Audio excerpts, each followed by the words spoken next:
आपको याद होगा कि मैंने आपको बताया था कि गूगल एसईओ को एंडोर्स नहीं करता। ये बड़ी फ़नी बात है कि गूगल एसईओ को एंडोर्स तो नहीं करता, लेकिन गूगल की वेबसाइट के ऊपर गाइडलाइंस अवेलेबल हैं जो गूगल वेब मास्टर्स को बताता है कि भाई आप ऐसे-ऐसे अपनी वेबसाइट को ऑप्टिमाइज़ करें।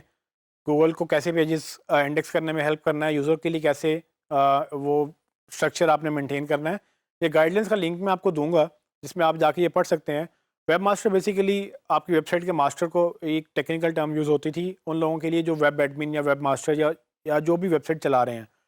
तो web master guidelines basically Google का एक पूरा पेज है, एक पूरा सेक्शन है सपोर्ट का, जिसमें आप जाकर ये पढ़ सकते हैं कि गूगल एक्चुअली खुद से आपको क्या-क्या बताता है। तो अभी तक जितनी भी मैंने आपको एसईओ की चीज़ें बताई हैं वो ऑलमोस्ट काफ़ी हद तक आपको यहाँ पर दोबारा नज़र आएंगी। इसमें कुछ मेन टिप्स मैं आपको बताऊंगा कि क्या क्या गूगल मेन चीज़ों पे एम्फोसाइज करता है। लेकिन ऑफ कोर्स गूगल चूँकि एसईओ को एंडोर्स नहीं करता, इसलिए वो ज़्यादा डिटेल में नहीं जाता। लेकिन गूगल बहुत सारी चीज़ों को ज़रूरी समझता है कि वो आपको बताए कि आप कैसे अपनी वेबसाइट को ऑप्टिमाइज़ करेंगे, कैसे उसको बेहतर करेंगे। तो वो चीज़ें मैं आपके सामने रखूँगा।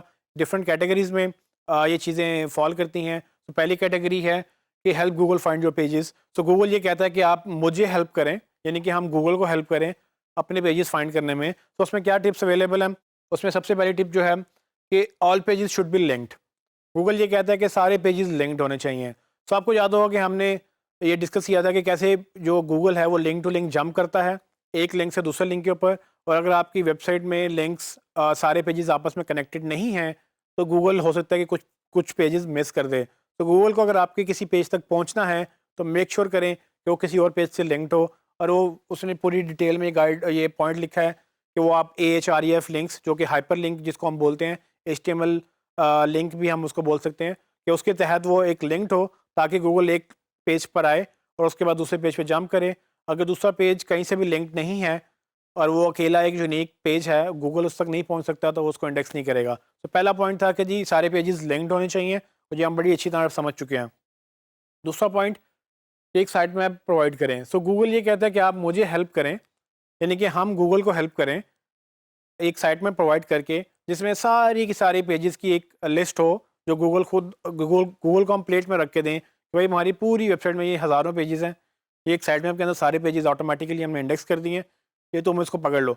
सो होता ये है कि फॉर एग्जांपल अगर आपके कुछ पेजेस हैं जो यूनिक भी हैं, जो कहीं से लिंक्ड नहीं हैं लेकिन साइट मैप से लिंक्ड हैं, तो अगर आप उसको लिंक कहीं से ना भी करें बट साइट मैप में गूगल को दे दें तो भी ठीक है, क्योंकि मैंने आपको HTML और XML साइट मैप भी पढ़ाए हैं कि आपने किस तरह से क्रिएट करने हैं और उसको कैसे आपने यूज़ करना है।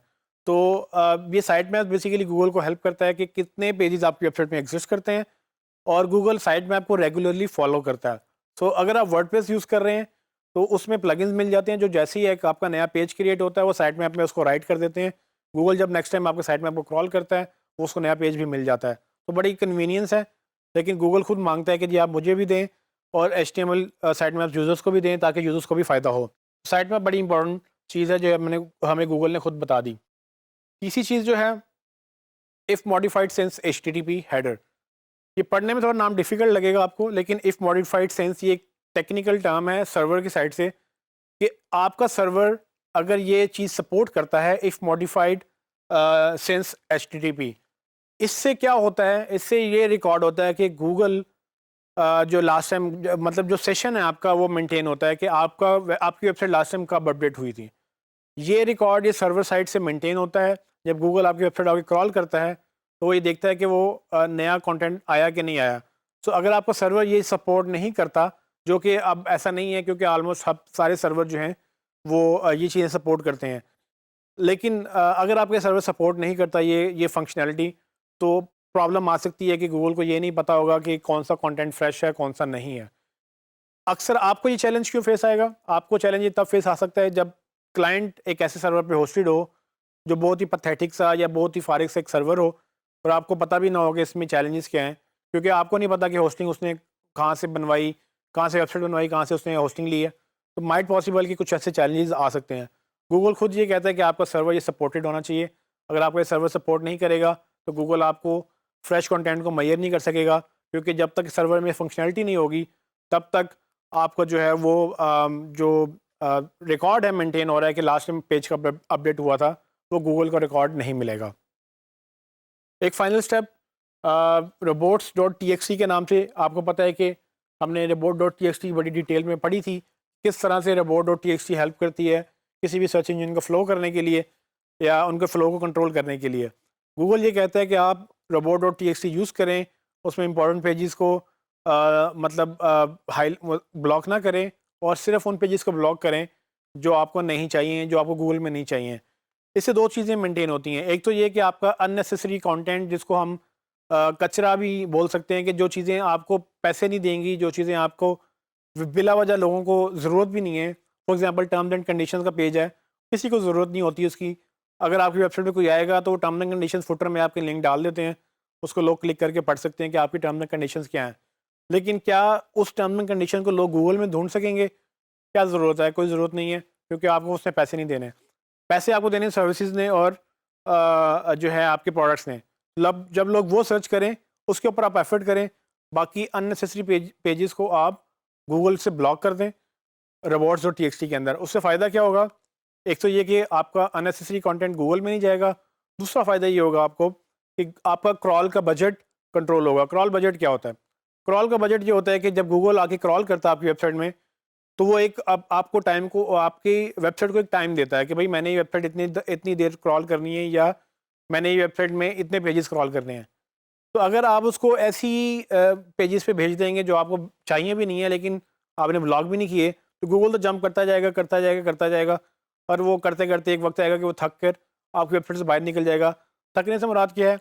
मैंने आपको बताया था कि गूगल एक हद तक ही पेजेस क्रॉल करता है, उसके बाद वो छोड़ देता है। सो उस प्रॉब्लम को कंट्रोल करने के लिए आप गूगल को बाउंड बाउंड कर देते हैं कि भाई ये सेक्शन पूरा आपने क्रॉल नहीं करना, इसमें हम जो भी कंटेंट डालेंगे ये हमें गूगल में नहीं चाहिए। वो सेक्शन ब्लॉक कर दें। वो आपके फॉरम भी हो सकता है, वो आपके खास किस्म की फाइलें हो सकती हैं। गूगल देखेगा अच्छा यहाँ नहीं जाना, तो अपना टाइम वो बजट करेगा कि भाई ये प्रायोरिटी के पेजेस हैं, इनको इंडेक्स करना है, और ये जो ब्लॉक्ड है इनको नहीं इंडेक्स करना। तो गूगल बड़ी एम्फोसाइज करता है कि किस तरह से आप अपने जो क्रॉल के बजट को, यानी कि रोबोट्स और टीएक्सटी से कंट्रोल कर सकते हैं। ये टिप्स काफ़ी मतलब मैंने आपको इंपॉर्टेंट चीज़ें बताई हैं। इसके अलावा भी टिप्स अवेलेबल हैं। मैं ये लिंक पे आप विज़िट करके, मैं आपको कोशिश करूँगा कि आपको ये कोर्स के साथ जो है कंटेंट्स में आपको ये लिंक मिल जाए। ये लिंक आप विज़िट कर सकते हैं, जिसके जिसके अंदर आप पूरा इसको डिटेल में पढ़ सकते हैं कि क्या-क्या गूगल और ये कहता है, और ये सारी चीज़ें आपको फ़ॉलो करनी है।